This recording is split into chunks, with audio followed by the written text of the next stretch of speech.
नहमदु व नुसल्ली अला रसूलिहिल करीम अम्मा बाद औज़ु बिल्लाहि मिनश शैतानिर रजीम बिस्मिल्लाहिर रहमानिर रहीम। बिरादरान इस्लाम अस्सलाम वालेकुम व रहमतुल्लाहि व बरकातहू। फिर एक बार आपका दोस्त आपका भाई एडवोकेट ज़मीर कागदी आपके सामने हाजिर है एक नए टॉपिक के साथ। आज का अपना टॉपिक है अखंड भारत एक स्वप्न की लोकांची फसवणूक। आपण मित्रांनो अनेकदा बघितलं असेल, अनेकदा व्हॉट्सअपला फेसबुकला अनेक ठिकाणी आपण बघितलं असेल का अखंड भारत अखंड भारत अखंड भारत। हे अखंड भारत म्हणजे आहे तरी काय।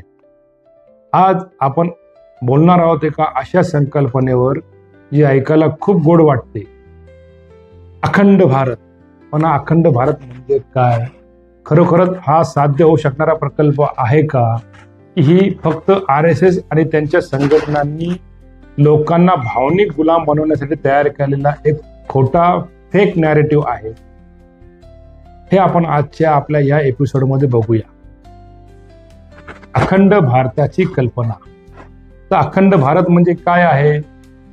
संघाच्या संकल्पनेनुसार किंवा त्यांच्या कल्पनेनुसार पाकिस्तान, बांगलादेश, श्रीलंका, नेपाळ, भूतान, म्यानमार, अफगाणिस्तान आणि तिबेट ते थायलंड पर्यंत सगळा हा भारताचाच भाग आहे। पण प्रश्न असा आहे का हे शक्य आहे का, किंवा हे असं होतं का।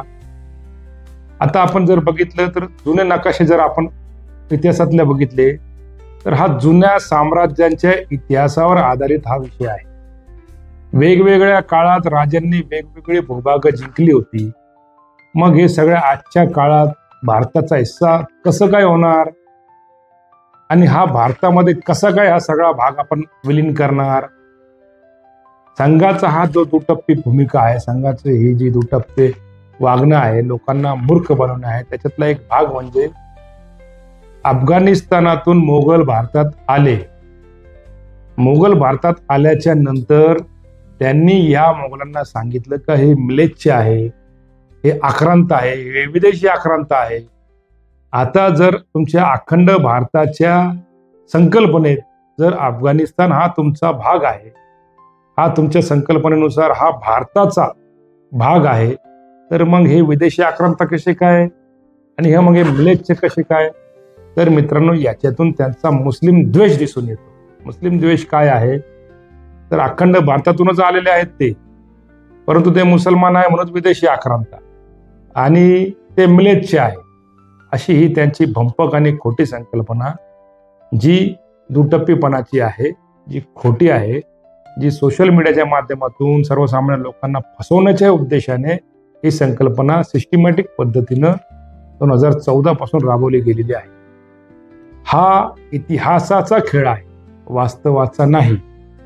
इतिहासात झालेल्या गोष्टी ह्या इतिहास जमा असतात, त्याचा वास्तवाशी काहीही उपयोग नसतो। धार्मिक बाब असेल तर ठीक आहे, परंतु ही जी बाब आहे ही राजनीतिक बाब आहे आणि ही आत्ताच्या घडीला अशक्यप्राय गोष्ट आहे।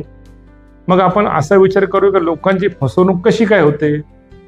तर मित्रांनो आपण बघितलं तर संघ आणि त्यांच्या शाखा ज्या असतात या शाखांमध्ये ही संकल्पना ती लोक वापरतात आणि ह्या लोकांच्या ज्या भावना असतात ही लोक त्या लोकांच्या भावनेला हात घालतात।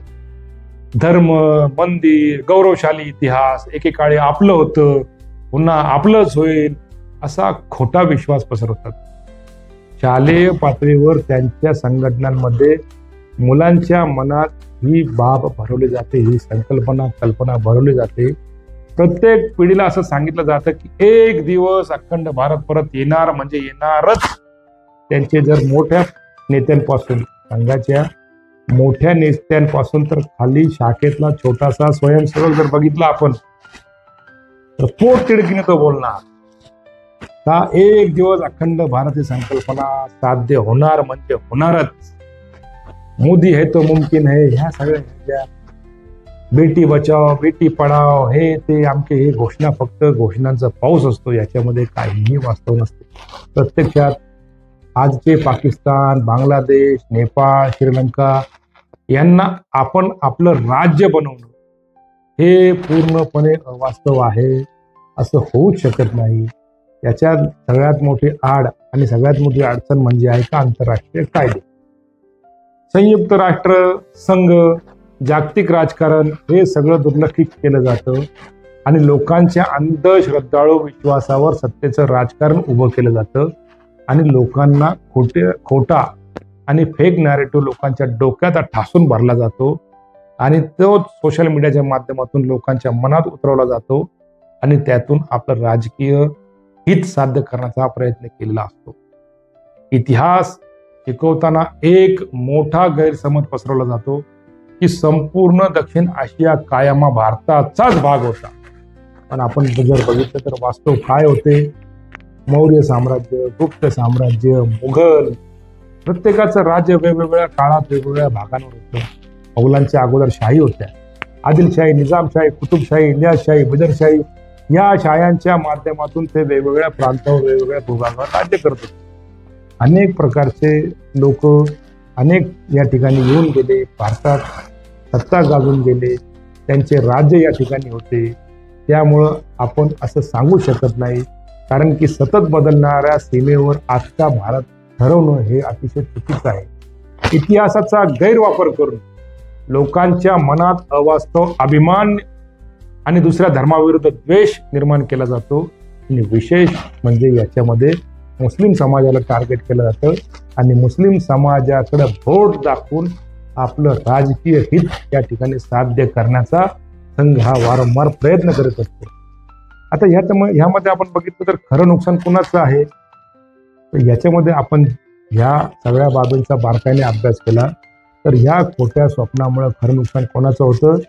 तर तरुण बेरोजगार जे आहेत, भारताचा जो तरुण वर्ग आहे, जो त्याला आता रोजगाराची गरज आहे, त्याचं लक्ष विचलित करण्यासाठी, त्याचं लक्ष या मूळ बेरोजगारीच्या प्रश्नावरून विचारण्यापासून हटवल्या जाण्यासाठी हे सगळे थोतांड मांडले जातात. याच्यामध्ये नुकसान होतं शेतकऱ्यांचं, कारण तो प्रश्न विचारतो की माझ्या शेतमालाला भाव कधी मिळणार, माझ्या शेतमालाला भाव कधी मिळणार, त्या माझ्या शेतमालाला भाव का मिळत नाही? पण याचं त्यांच्याकडे एकच उत्तर असतं, त्यांच्याकडून एकच उत्तर मिळतं, अखंड भारताचं स्वप्न. सामान्य नागरिकाचं तर प्रचंड नुकसान होतं, कारण त्याच्या रोजच्या अडचणीकडे कुणाचं लक्ष राहत नाही.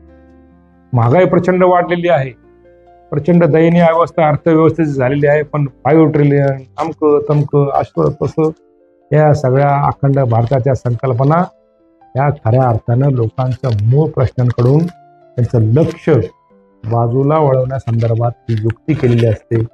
आणि आपण जर बघितलं तर खरा भारत हा कोणाचा आहे आणि खरा भारत हा कोणता आहे?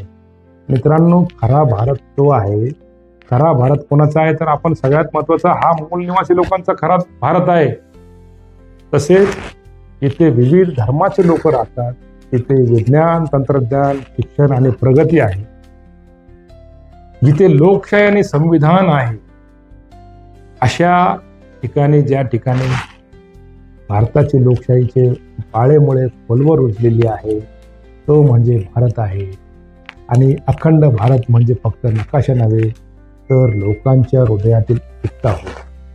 म्हणूनच जेव्हा कोणी तुम्हाला अखंड भारताचं स्वप्न दाखवतं, तेव्हा तुम्ही त्याला एक प्रश्न नक्की विचारा, माझ्या रोजगाराचं काय, माझ्या शिक्षणाचं काय, माझ्या भविष्यासाठी तुमच्याकडे काय योजना आहे?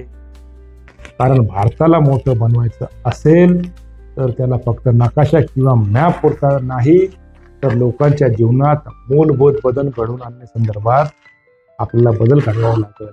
तरच हा देश जागतिक महासत्ता होईल.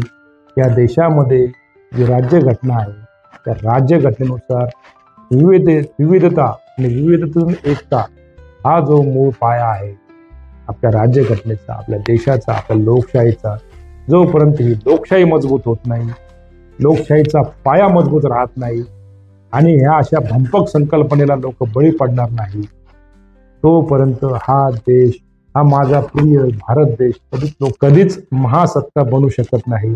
त्यामुळे अशा खोट्या आणि भंपक आणि फालतू संकल्पनांना बळी पडू नका आणि जे वास्तव आहे ते वास्तव स्वीकारा आणि या भारताला एका उंच ठिकाणी नेण्यासाठी तुम्ही आम्ही सगळ्यांनी प्रयत्न करा.